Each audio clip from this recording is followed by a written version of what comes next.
kita lihat dari sisi persyaratan, sekolah-sekolah itu kan memang perlu memiliki ruang UKS ya. Dan itu merupakan bagian dari program kami di kementerian. Walaupun tentu saja ruang UKS itu jangan bayangkan seperti rumah sakit atau klinik. Satu ruangan saja yang itu biasanya memang disediakan untuk penanganan pertolongan pertama. Misalnya di situ ada minimal ada timbangan, ada kemudian mengukur tinggi, kemudian untuk termometer dan ada tempat tidur untuk pemeriksaan.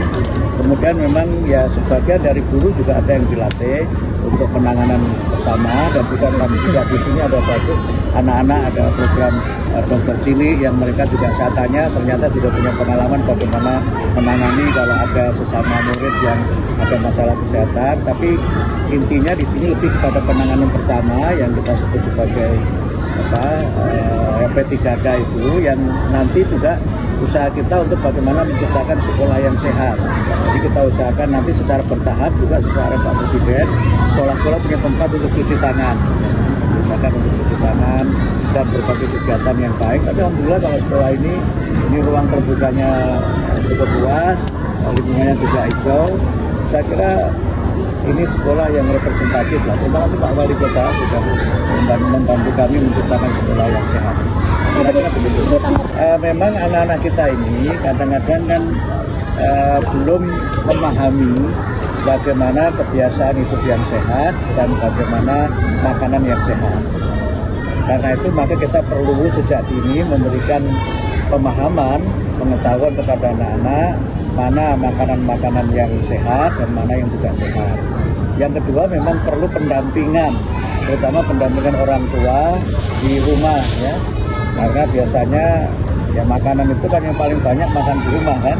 Nah kalau makanan di rumah itu tidak sehat, ya anak-anak juga akan punya masalah kesehatan. Yang ketiga tentu adalah kebiasaan hidup yang sehat. Karena itu kita mulai tadi kebiasaan hidup yang sehat dengan 7 kebiasaan itu, 4 diantaranya kan berkaitan dengan melatih kebugaran.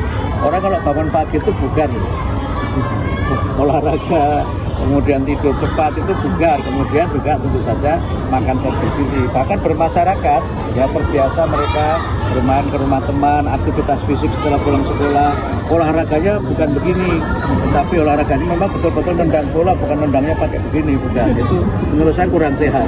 Nah itu kita biasakan. Nah, kalau itu dibiasakan, karena aktivitas fisik itu menurut penelitian di berbagai bidang ilmu itu punya pengaruh terhadap mental dan punya pengaruh terhadap rasa percaya diri serta punya pengaruh terhadap sikap sosial. Karena itu mereka terbiasa berolahraga itu menjadi anak-anak yang punya prestasi dan punya potensi untuk menjadi anak-anak yang hebat, seperti yang sangat ditekankan Pak Presiden.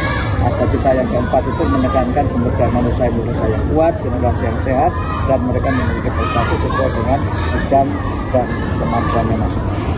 Begitu ya. Terima kasih Pak. Terima kasih Pak.